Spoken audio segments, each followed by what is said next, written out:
Hello, I'm here today talking about the arts of the Green Lantern Green Arrow series by Neal Adams. Here is a stack of my reader's copy of the series, and over here is the reprint that I bought when this reprint came out in '82. It was an easy decision for me to pick them up and get my fill of Neal Adams goodness, and it's great. I mean, I remember buying these off the rack and read them hundreds of times, and I have to say that, as you can see, these books they are in awesome condition still for something that have been read.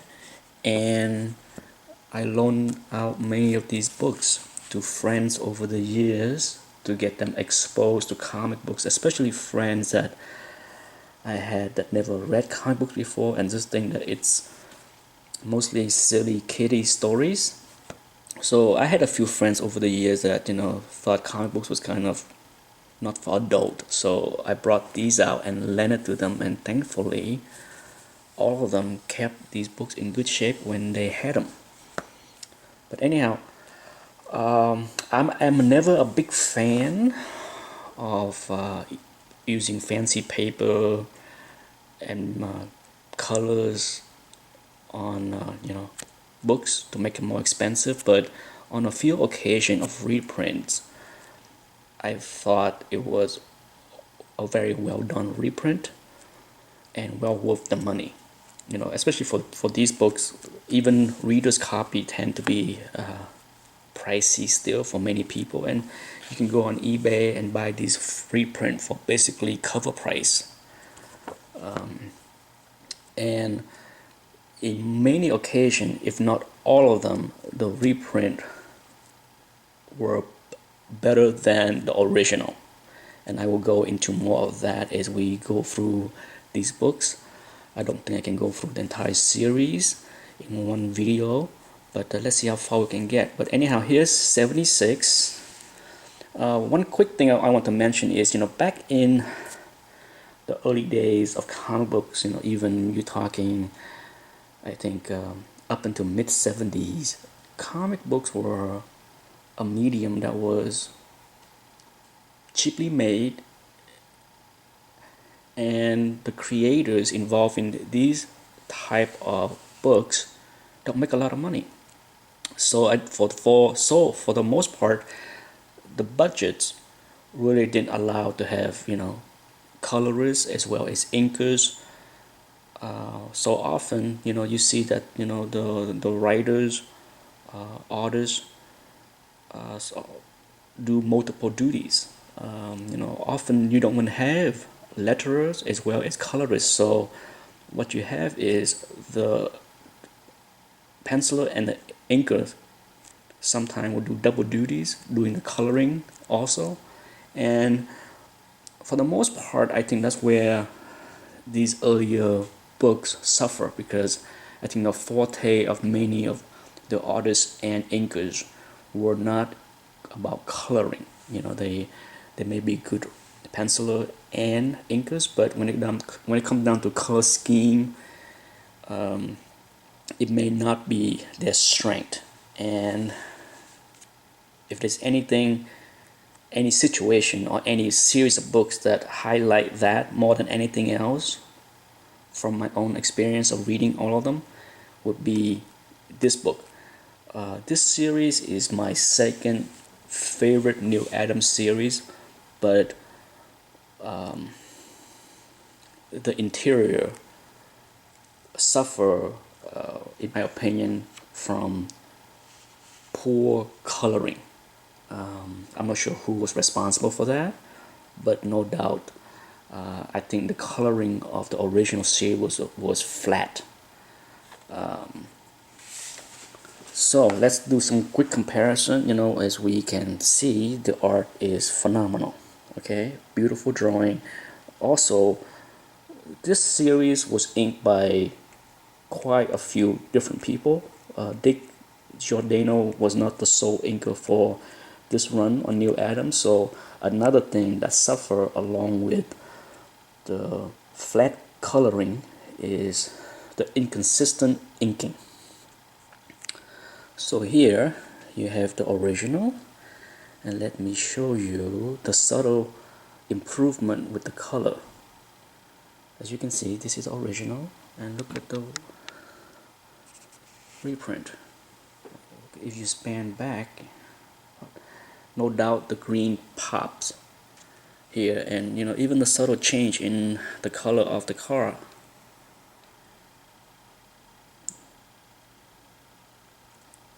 make a big difference. Sometimes little things make a big difference. And if you go to the next 2 pages, I think that's where you see even more drastic changes. Just look at the original artwork, which is beautiful, okay, but if you look at the skyline, okay, here the sky is light purple, and then it changed to orange, blue, and even green.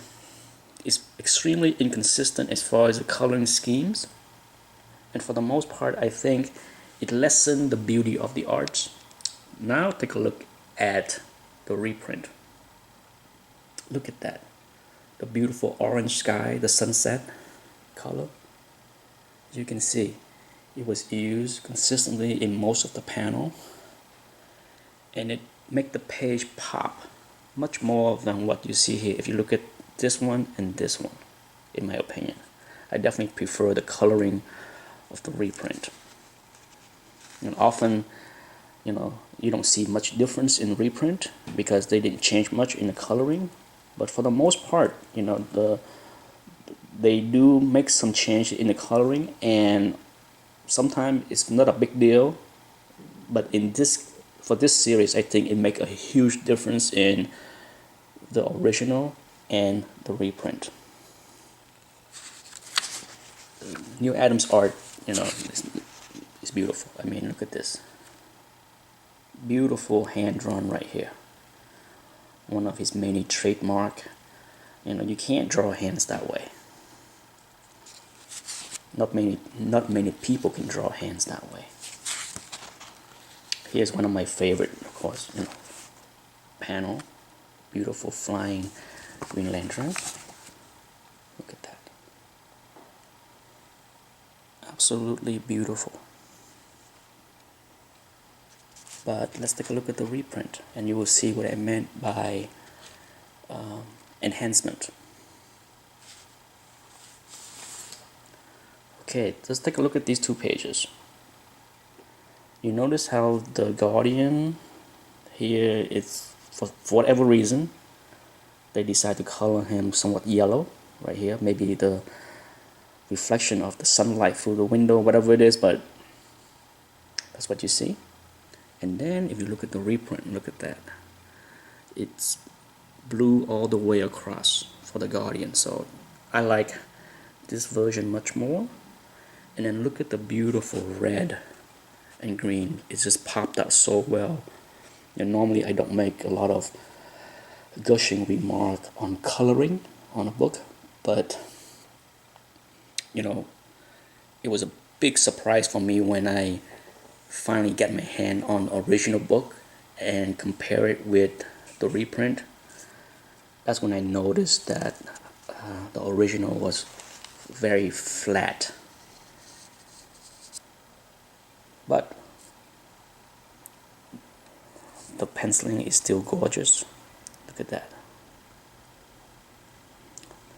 It's hard to pick out the best panel of this particular book, but right here could be one of them. This is a beautifully drawn green arrow.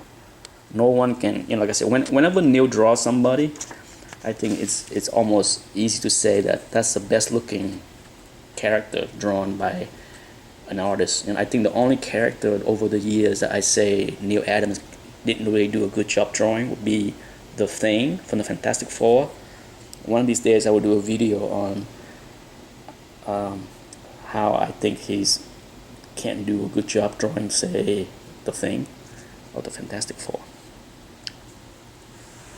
But for this panel, even like a simple panel page is like this one here, the reprint didn't do a lot of anything changes as far as color scheme, but just the fact that the blue are significantly sharper and brighter. Look at that. You compare the two. Big differences, okay? Big differences. But the one thing that is neat about having the original, here as you see my centerfold is detached from this reader's copy, a bummer. One thing that's neat about flipping through these original books is the letter page by the fan. I think it's always great to read other people's reaction of these books as they came out fresh. And I believe the first time the fan page show up is on issue 79. Let's start to talk about 76. Here is 79.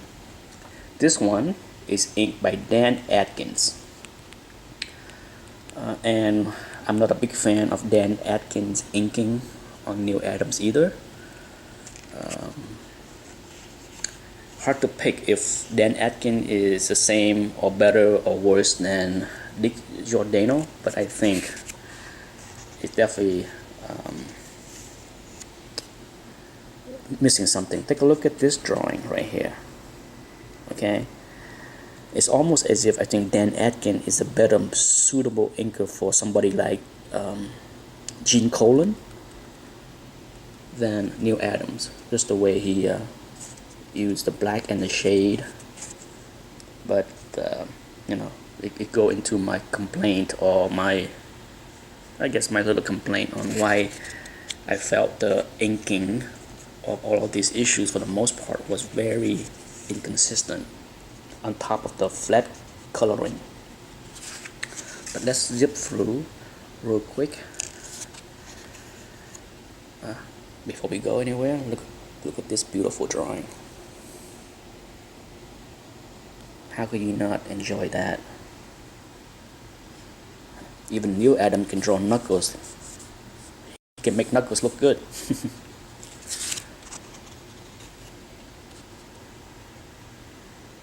I love that drawing.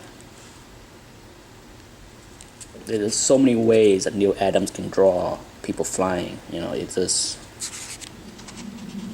there's so many different options that he can do. Unlike, you know, somebody like Joe Kane, I think Neal have a broader repertoire of body language. Okay, I'm trying to see if I can find the letter page. Maybe I skipped it by accident. Here we go. No evil shall escape my sight. It's fabulous. You know, it's fun to read through these reaction of people. As you can see, the reaction was quite positive right off the bat. But in the next few issues, DC printed quite a few letters of people complaining about the storylines as well as the art. Surprisingly, so the consensus of this book at the time, back in 1970, was not all loving and praise. There was quite a few unhappy fans out there, and I give DC credit to print them.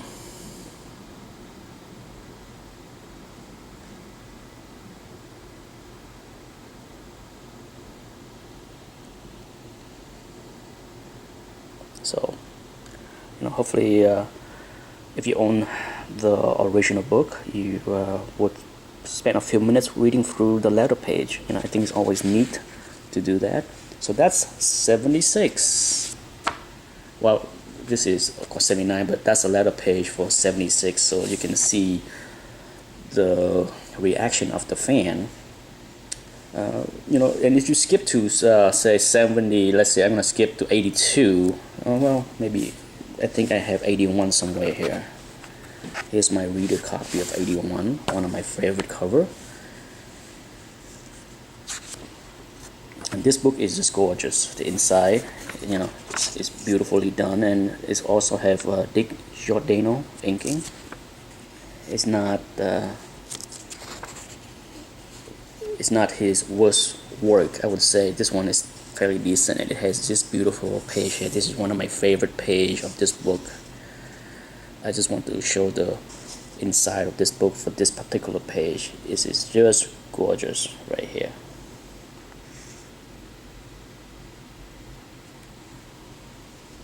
Beautiful. And very little can be complained about this book. And what's neat about this issue, number 81, is inside there are this little page that DC, I guess give kudos to the creative team here that won top honors at the comic art convention. So you have, of course, Carmine Infantino, Joe Kubert, Dick Giordano, and of course here's a young Neal Adams. That's a neat page to see. And I'm going to see if I can find the letter page. Here is another beautiful shot of Green Lantern and the Lantern. I feel that Neal Adams is one of the best artists out there when it comes to panel layout. I think he knows exactly how to highlight the character at the right time. It's just beautiful. It's very well thought out. I don't think anybody can complain about Neal Adams on how well he can lay out the storyline. All the panels tend to flow very well when Neal is doing the drawing.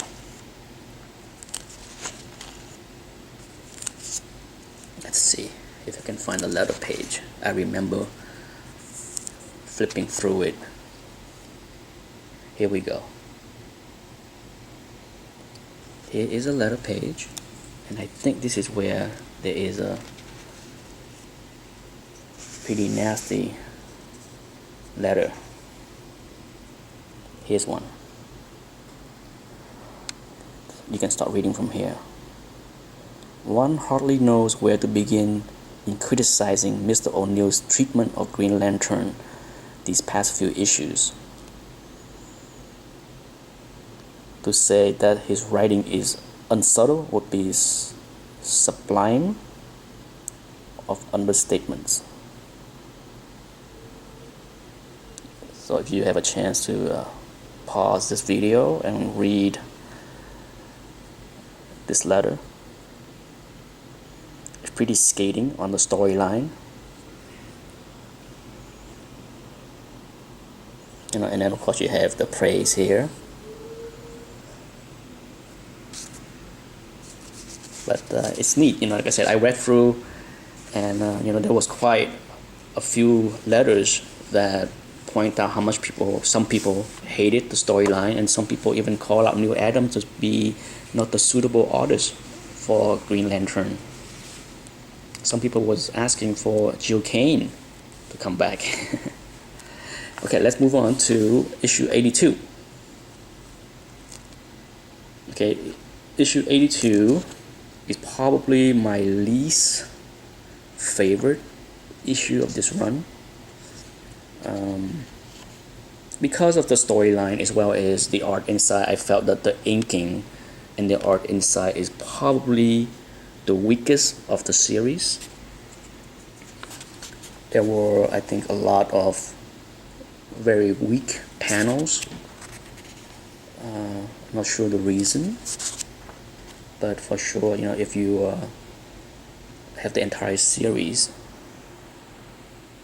and have a chance to flip through it, you will find many panels that resemble this kind of drawing and inking. Definitely not my favorite work of Neal Adams, for sure, as well as Dick Giordano. Pan out this full page here.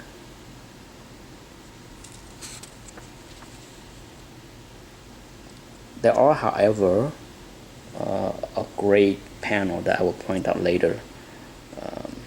There are some decent stuff, but overall, take a look at this one.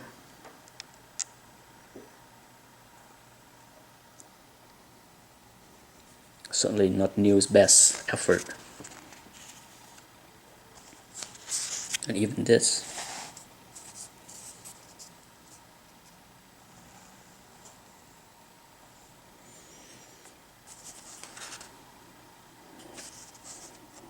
As you can see right here, like I said, it's hard for me to flip through this particular issue and not find a panel or two that I didn't like. Oh, here's a letter page, and here's another letter. Look at this one. While glancing at the most recent issue of Green Lantern, I got a vague feeling that something was wrong. I couldn't figure it out exactly what, so I carefully looked at my limited collection of this magazine. Indeed, something was wrong. To put it bluntly, Green Lantern is not the type of hero that drives around the country trying to find himself. Neal Adams is not the type of artist that should draw Green Lantern. And Danny O'Neil is not the type of writer that should write Green Lantern. Why not? I'm looking over my collection, I found the answer. And then he goes on detailing why he didn't like the book. So yes, there are haters out there. Okay, so take a look at this. I don't want to show only the good stuff. I want to point out the not so great stuff. So let me see if I can find the one panel that I think is the best of the entire book right here. Beautiful. That panel alone cannot redeem the book. But if you have the reprint, you will see that the color scheme that they change for this panel is much better. You see the red lipstick and everything. It's much brighter. The problem with the Green Lantern and Green Arrow series, the original production, is you already have Green Arrow and Green Lantern. So there's a lot of green on every page. And so to saturate all the pages with more green background or character with green colors, it just make it very flat, in my opinion. Okay, so let's end this part now, and I will come back at another time and shoot the second part of this series. Thanks for watching.